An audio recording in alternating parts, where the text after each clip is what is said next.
Hi everyone, today I'm going to talk about choking because choking is really common in children under 5 and it's a really scary thing to happen for everybody involved.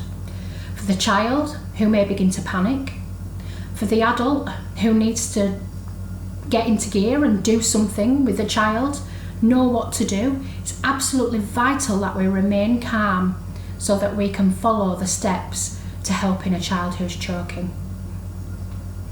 During this video, I am going to show you what to do if we find ourselves in that situation, but I just want to highlight some of the risk factors that you might be finding in the home at the moment.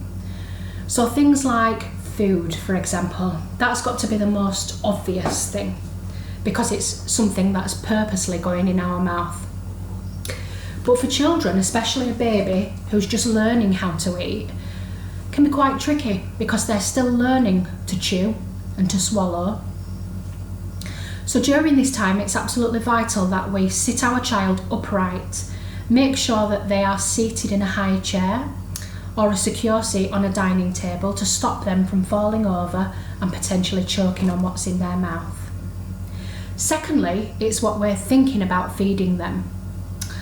So things like grapes and tomatoes are very common for young children to be choking on, and the safety advice around those items are to slice them in half, lengthways or even quarters before we serve them.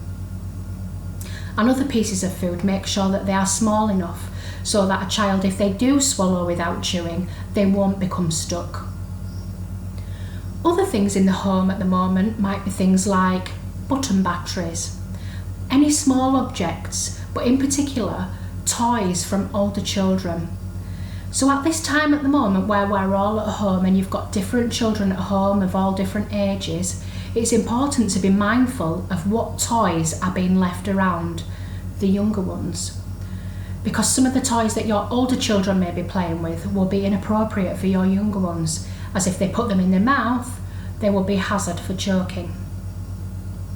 So it's just being a little bit more mindful.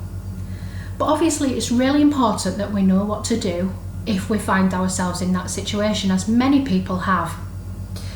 So firstly, I'm going to demonstrate on this doll. This is a doll, say we'll call her, she's 6, 7, 8 months old. So what we would do is this baby has begun to choke. I would look inside the mouth. I can't see anything in there. She's choking. So if I move back so you can see, I would put her leg underneath my arm so she is fully secure. I would hold onto her chin with that same arm so I've got a spare hand. Tilt her head down so that the gravity can work its magic, and I'm aiming for 5 firm slaps on her back. Each time I'm going to check that the object hasn't come out so that I don't continue unnecessarily. So we would go 1, 2, 3, 4, 5. Obviously these slaps may cause bruising, but if they are not hard enough, the food will not become unlodged and come out. So they need to be firm. So this is no good. Needs to be firm slaps. So 5 slaps, the food's not come out. We'll turn her around and again point her downwards so that the gravity can work its magic, and I'm aiming for abdominal thrusts. So on a baby we would just use 2 fingers and it would be on the breastbone of the baby, and I would push in and down 5 times. The food has not come out and the baby is still choking. Now would be the time to call for help. So if there's somebody around, you can ask them to call for emergency services. If you are on your own and you've not got your phone to hand, take the baby with you. You are aiming to repeat this process until the baby has stopped choking and the food's come out, help has arrived, or the baby has lost consciousness. And in that case, you would start perform CPR.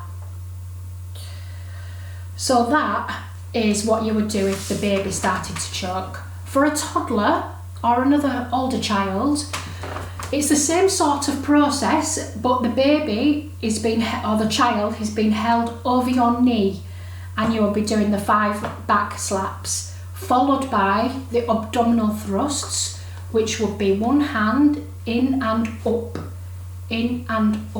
like this, 5 times, and repeat until the food is out, or help has come, or the child has lost consciousness, and then you would start CPR. I do hope that this information has helped. There is lots of advice online about choking and CPR and all other emergency things that we have to do with children. If you do want more information, you could look at the Child Accident Prevention Team or the ROSPA website for more. Thank you.